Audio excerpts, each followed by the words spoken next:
कानून और व्यवस्था की स्थिति बिल्कुल सरकार के आने के बाद इसके अलावा तो नौकरियां 2 साल में इन्होंने देने की प्रॉमिस की थी, वो नौकरियां अब तक नहीं मिली।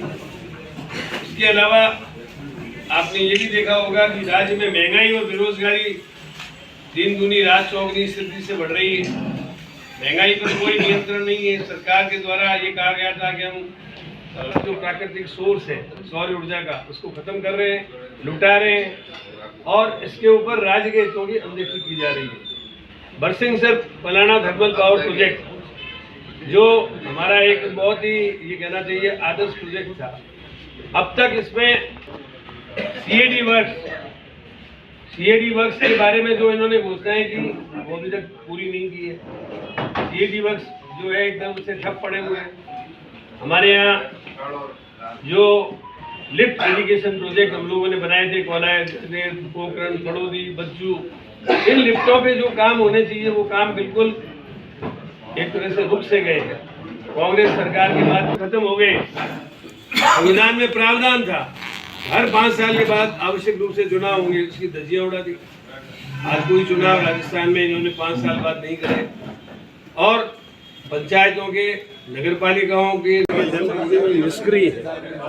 आप विधानसभा में हम लोग जब बोलते थे तो घंटों बीकानेर की, राजस्थान की समस्याओं की वकालत करते थे। आप जाकर के इनका देखोगे क्या बोले, हर दिन की कार्रवाई छपती है, उनमें बीकानेर के पूर्व और पश्चिम के विधायक क्या क्या बोले आपको पता लग जाएगा। इन्होंने कोई मुद्दे उठाए नहीं, इनको मुद्दों का पता ही नहीं है। इनको पूछो पब्लिक हेल्थ साइंस कॉलेज मंजूर हो गया 2 साल में, आपने क्या किया? आयुर्वेद कॉलेज 45 करोड़ का मंजूर है, वो आपने क्या किया? 12 करोड़ की 2 कॉलेज मंजूर हुई है, उसका क्या हुआ? ऑडिटोरियम के 10 करोड़ रुपए मंजूर हो चुके हैं, वो अधूरे काम क्यों पड़े हुए हैं? 20 कक्षा कमरे डूंगर कॉलेज के मंजूर है, वो काम क्यों नहीं शुरू हो रहा है? कुछ पता ही नहीं है इनको कि बीकानेर में क्या काम। अरे आप नया काम तो लाओ या न लाओ, हमने जो स्वीकृत किए काम है उनको तो कंप्लीट करो। कुछ पता ही नहीं इनको, होश ही नहीं है। राजस्थान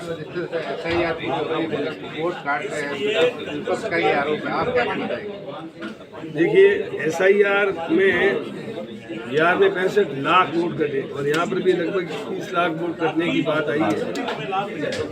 मैं समझता हूँ उसकी समीक्षा जो है मेरिट के आधार पर होनी चाहिए। जो सही नाम है वो नहीं कटने चाहिए और जो आदमी जिनकी डेथ हो गई है या जो मतलब जिन्होंने स्थान चेंज कर लिया है उनका नियम के अनुसार कार्रवाई हो सकती है। लेकिन चुनाव आयोग को किसी पार्टी के लिए काम नहीं करना चाहिए, उसको जनता के हित में काम करना चाहिए। राजस्थान में 100 मीटर से नीचे की अरावली पहाड़ियों को काटा जा रहा है, काटा जाएगा। हाईकोर्ट ने नया आदेश जारी किया, उसको लेकर आप क्या कुछ कहना चाहिए? इस संबंध में केंद्र सरकार और राज्य सरकार को मिलकर कोई पर्याप्त विधिक कार्रवाई करनी चाहिए ताकि अरावली की पहाड़ियों को, प्रकृति को बचाया जा सके। शिक्षा मंत्री जो है भगवाकरण करना चाहता है, अभी वो कह रहे हैं कि ड्रेस जो है वो एक जैसी होगी। देखिए निजी स्कूलों की ड्रेस कोड को इनको नहीं बदलना चाहिए। वो अपने नियम कानून कायदे से चलते हैं, कोई भी चीज़ थोपनी नहीं चाहिए। जब प्राइवेट आप उनको ग्रांट रेट नहीं देते, आप उनको कोई मदद नहीं करते तो ड्रेस एक जैसी होने से क्या फायदा होगा? पहले पाठ्यक्रम तो एक करो। पर ये सरकार ये आरोप तो आप लोगों पर भी लगता है कि आपके यहाँ 3 मंत्री थे, उस दरमियान भी काम नहीं हुए और जो काम हुए हैं बीकानेर में उनकी हालात ऐसे हैं। जैसे अंडरपास की बात कर लें, आज तक इसका कवर नहीं लगा, बिना शेप का ये बना दिया गया और कई सारी समस्याएं, पानी की यहाँ समस्या हो रही है। तो इस तरह के बहुत सारे काम है जो होने चाहिए थे। इरिगेशन मिनिस्टर थे भगवत सिंह जी, गजनेर में प्लॉटिंग होने के बावजूद भी जो है मुर्गों का आवंटन नहीं हुआ। इस तरह के बहुत सारे काम हैं जो आपके कार्यकाल में भी रह गए। तो जी हमारे कार्यकाल में तो जितने काम हुए नहीं कर ही नहीं। जहाँ तक कोई काम होते हैं, काम होने के बाद में उसकी समीक्षा की जाती है, निरंतर उसकी मेंटेनेंस की जाती है, तब जाकर के जो नुक्ताचीनी या कोई भी मान लो कोई ट्रिक्स रह गए तो उसको ठीक किया जाता है। मेंटेनेंस के काम में ये सब चीज़ें इनका फर्ज, इन्होंने 2 वर्ष में क्या किया? हमारा तो कार्यकाल होता तो इनको और चुस्त दुरुस्त कर देते। जहाँ तक सवाल है, मैं इनसे पूछना चाहता हूँ, आपने कोई प्राइमरी स्कूल खोली है तो उसका नाम बताओ 2 साल में। आपने कोई मिडिल स्कूल खोली है तो उसका नाम बताओ। क्या किया इन्होंने 2 साल में?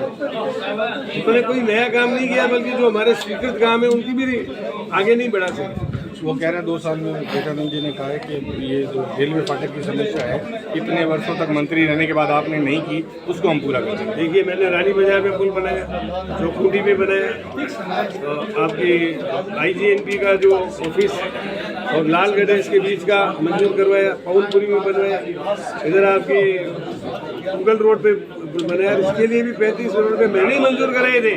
आप जाके देख लें, अप्रोप्रिएशन बिल में 35 करोड़ रुपये मंजूर, इन्होंने 35 पैसे भी मंजूर नहीं कराए, बल्कि 2 साल में ये स्वीकृत काम पे एक ईंट नहीं लगा सके। ये क्या धंधन करेंगे? ऐसा तो हमारे ही दिया हुआ है, कोई खर्च नहीं कर सकते। बीजेपी ने राष्ट्रपिता महात्मा गांधी का नाम हटाकर जी राम ने किया है। बहुत गलत किया है इन्होंने। महात्मा गांधी को एक तरफ तो एक अपने मंचों में लगाते हैं, उनको एनगेज करते हैं। राष्ट्रपिता महात्मा गांधी का नाम हटाना मैं समझता हूँ राष्ट्रपिता का अपमान है। और नाम परिवर्तन के लिए प्रसिद्ध है हर चीज़ का नाम।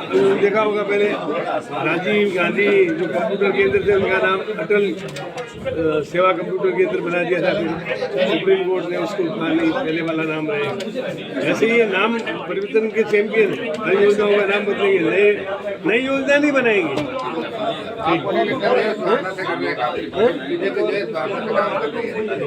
बीजेपी जो है देश भावना से नहीं, इनका विजन, ये विजनरी काम नहीं कर रहे हैं। नाम बदलने का तो मैं आपको 10 उदाहरण दे सकूँ, 10 योजनाओं के नाम इन्होंने बदल दिए होंगे।